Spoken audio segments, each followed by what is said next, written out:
Tani është momenti për Express Intervistën e ditës. Do të kemi fokus ka Franca, Katedralja Notre Dame, me histori 850 vjeçare, pra siç edhe e dini tani më u përfshi mbrëm nga flakët me këtë. U tronditi e krejt bota pasi u shuan një pjesë e një pike identifikuese të Francës, por edhe e njerëzimit po ashtu. Ajo megjithatë shpëtoi në masë të konsiderueshme si rrjedhoi punës së 400 zjarrfikësve të cilët pa ndërprerje pra luftuan me zjarrin edhe duke e shuar atë, ndërsa pati reagime nga gjithë bota duke përfshi edhe reagime të krerëve të institucioneve të Kosovës. E për këtë ndodhi do të flasim në studio me drejtorin e degës në Kosovë të organizatës Trashëgimia Kulturore Pakofi, zotri Sali Shoshi. Zotri Shoshi, mirëmbrëma, mirë se erdhët. Mirë se gjitha. Si mundet që një objekt i cili mbijetoi 8 shekujve, përfshirat tyre do thot luftrave fetare, revolucionit francez, 2 luftrave botërore, okupimit nazist, të shkatërrohet tani në paqe? Si ndodhi, do të thonë, këtu kem pas një zjarr, një aksident me zjarr. Siç e dim, zjarri është gjithmonë rrezik dhe gjithmonë kjo duhet të jetë, secili monument duhet të ketë planin për menaxhim të rrezikut kundër zjarrit. Si duket ky plan në Francë dështoi, nuk i di arsyet, po u pa që dështoi, domethënë reagimi ishte me vonesë, pra nuk ishte një plan adekuat.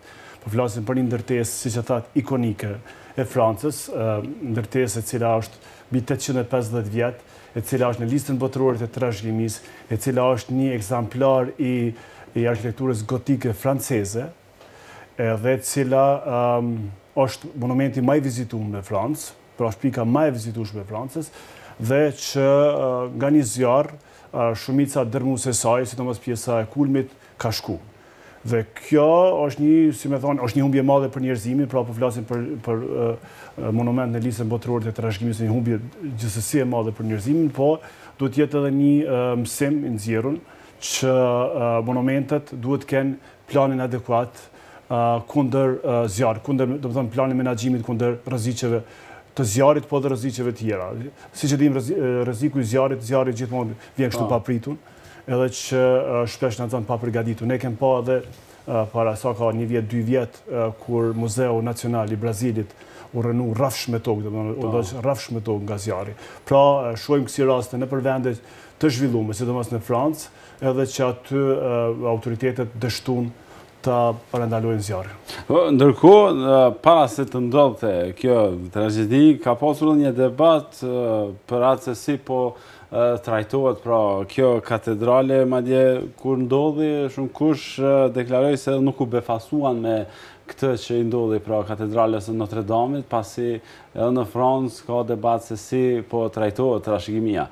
Po kështu detajet nuk i di të debatit, e di që kjo është ikon, pra është ikon e Francës. Është ikon që lidhet edhe me historinë e Francës, ju e përmendet që i ka mbjetu edhe revolucionit francez, ka mbjetu edhe, është shpëtu për Napoleon Bonapartes, ka mbjetu në 2 luftrat botërore, pra gjithë historia e Francës, historia prej mesjetës deri sot është ngërthyme në atë monument, pra është ikon edhe unë besoj që aty nuk ka dilemë nëse është vlerë ose jo, dilemat janë ndoshta në aspektin e menaxhimit, këtë rast menaxhimit të rrezikeve. Pra, kjo menaxhimi rrezikeve është një prej, si më thon, planeve që duhet të ketë çdo monument i cili është në listat e mbrojtjes qoftë në nivelin nacional, qoftë në nivelin botëror. Dhe për mua ishte çudi mbram që gjithaj mekanizëm dështoj, përkundër që aty pam një mobilizim të madh të zjarrfikësve, po që aty ishin si më thonë, të merren me situatën pas zjarrit, jo në parandalim të zjarrit. Ishin dalë pak edhe tek rëndësia e saj, e tham të rthorazi, ikon, ka shpëtu gjithë këtyre betejave, por kishim fol pak për rëndësinë e saj, kështu si monument. Në listën botërore të trashëgimisë, kjo përmendet për vlerat e saj historike, për vlerat e saj arkitektonike, edhe për vlerat e saj shpirtërore. Aty është kurora e shenjtë e Krishtit, gjendet në këtë katedrale, për vlera shpirtërore, ndërsa për vlerat arkitektonike, siç e thash, është ikon e arkitekturës gotike franceze, e cila arkitekturë me elementet e saj, dhe me thonë karakteristike unike, dhe me thonë ka kalu prej stilit romanik në stilin gotik, i cili stil gotik karakterizohet me kjo nështë është profesionale për shikues, po karakterizohet me hapësina, me çemere të tërthorta dhe me mbështetëse të cilat kanë liju që kulmi me qenë edhe hapësina me qenë e madhe brenda, edhe pastaj me pas mundësi me hap dritare, siç është karakteristike e stilit gotik, dritare shumë të larta, po dhe rozeta, domethënë dritare, rozeta të mëdha me xhama kolor, cilat i kanë dhënë, si më thonë, sharmin këtij stili, edhe për plot pastaj ornamente të tjera brenda dhe jashtë që kjo ka bo me vlerë. Ka vlerat historike e përmenda, dhe me thonë lidhet me figurat, me periudat e ndryshme të Francës, sidomos revolucioni francez, edhe periudat Bonapartes, po dhe luftrat botërore. Pra, gjitha këto vlera janë të ngërthy brenda një ndërtese, brenda një monumenti, dhe kjo pastaj është hyrë në listën botërore të trashëgimisë si vlerë universale e njerëzimit. Edhe si që thash, është monumenti me vizitueshmëri më të madhe në Francë. Ka 13 milion turist vjetore. Nuk i di numrat, po si nga statistika është më e madhe. Edhe është një karakteristikë tjetër aty që aty është pika 0 e gjitha rrugëve të Francës. Do me thonë është ground zero, prej aty nisën gjitha rrugët e Francës. Pra si me thonë është zemra, është qendra Francës. Ndërkohë, presidenti francez ka premtuar më njerë se Katedralja do të rindërtohet, derisa shumë njerëz të fuqishëm veç kanë shpreh gatishmërinë e tyre për të ndarë miliona në këtë drejtim. Sa do të jetë e mundur që të rinovohet tash bota moderne, ta rikthej prap paktën në aspekt vizual, pasi ajo që është humbur natyrisht se nuk kthehet.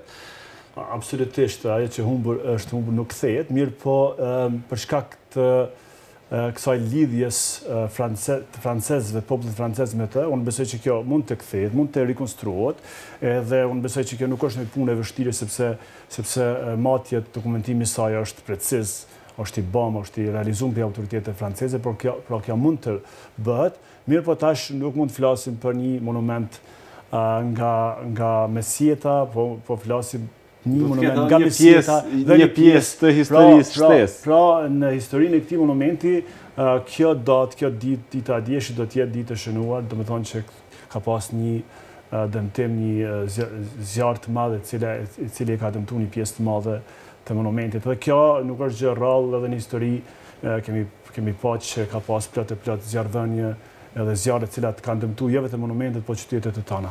Ndërkohë, gjithë pajtohemi se një pjesë e historisë, thuaj se sikur u dëgj, por ka pasur edhe komente të tilla duke tentuar ta minimizojnë rëndësinë e saj, se është vetëm një objekt fetar, por në fakt është më shumë se kaq.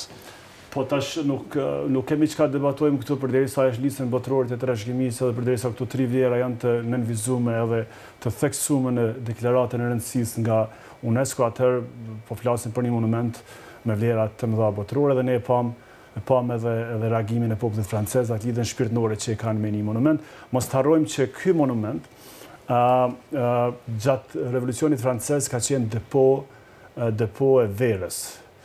Ka shpëtuar në sajtë Napoleon Bonapartes pastaj. Mirë po, popularitetin e madh dhe rëndësinë edhe vetdijen të njerëzit e ka zgjuar momentin kur u shkruan një vepër për to nga Victor Hugo, Notre Dame i Parisit, domethënë prej aty ka lind, si më thonë, lidhja shpirtërore pastaj e Francës me katedrale, edhe sot e kësaj dite ekziston kjo lidhje, domethënë një shkrimtar ka arritur që ta krijojë lidhjen mes ndërtesës dhe popullit francez.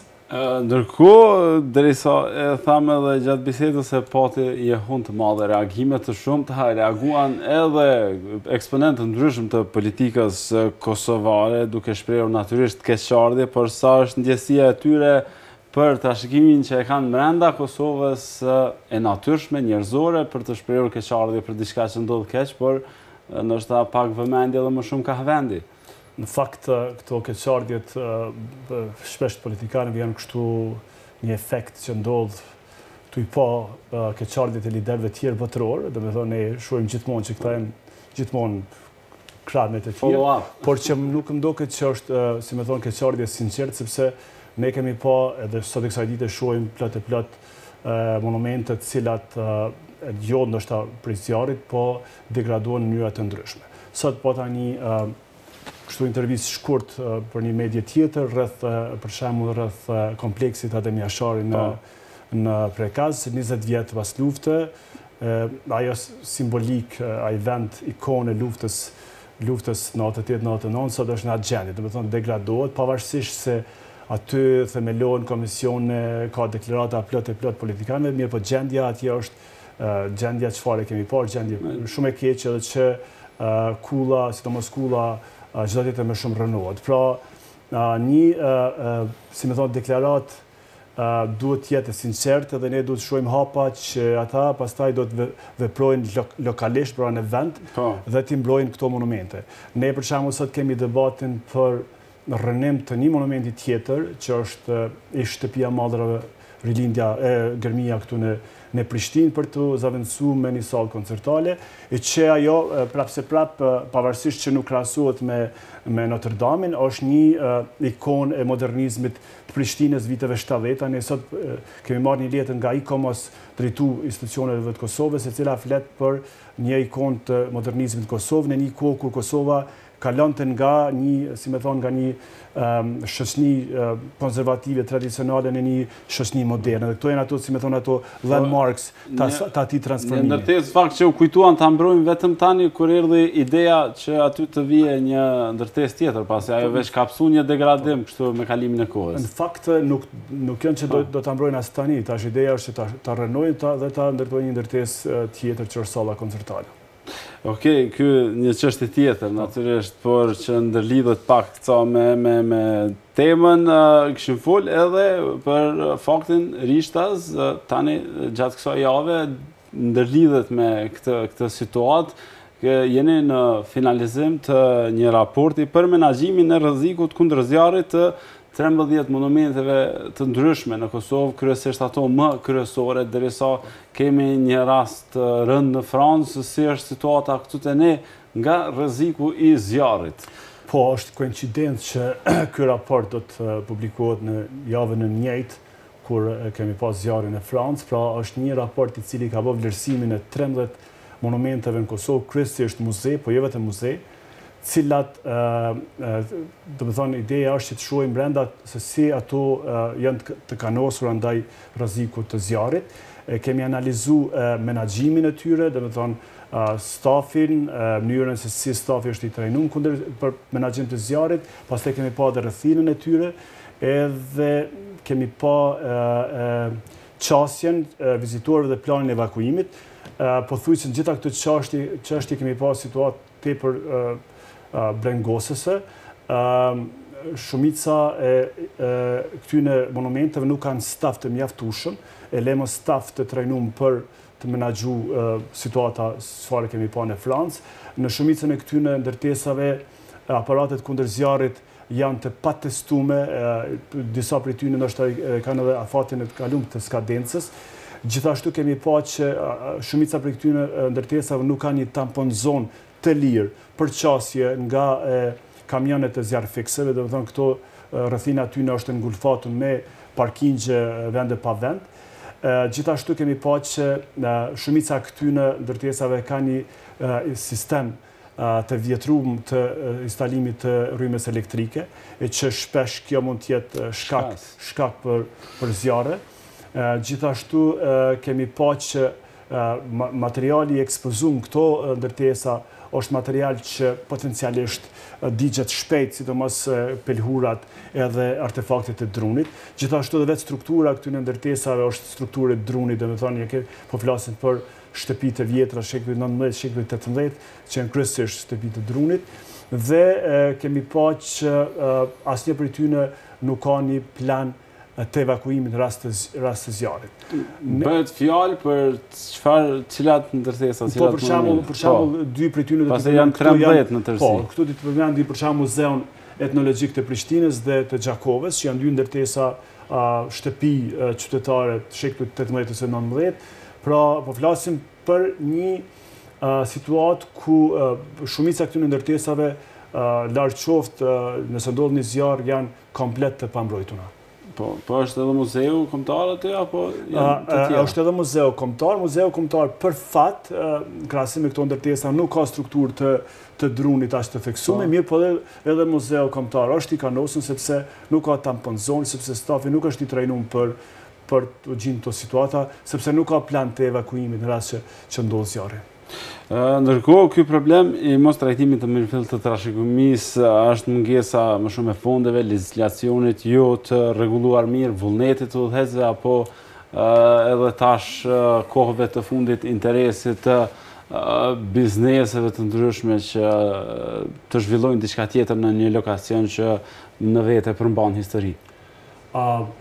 Fondet janë gjithmonë problem, mirë po ne kemi pa që shpesh fondet nuk harxhohen në tërësi. Domethënë këtu më shumë ka problem në menaxhim, në çështje strategjike, në vizionim të trashëgimisë, rolin e saj në shoqëni. Domethënë trashëgimia ende ka mbetur një farë barre, një farë sektori që të gjujmë disa fonde, po që kur nuk është llogaritur si një resurs, si një potencial i cili ka me ndihmu Kosovës me u zhvillu ekonomikisht. S'po them se ka me zhvillu më shumë se sektor tjerë, po ka me ndihmu Kosovës me u zhvillu ekonomikisht. Ne tash shohim për shembull në regjion që sidomos turizmi kulturor ka marrë hap, tash jemi 20 vjet pas luftrave në Ballkan, shohim një hap të madh në Shqipëri, po edhe në Maqedoni.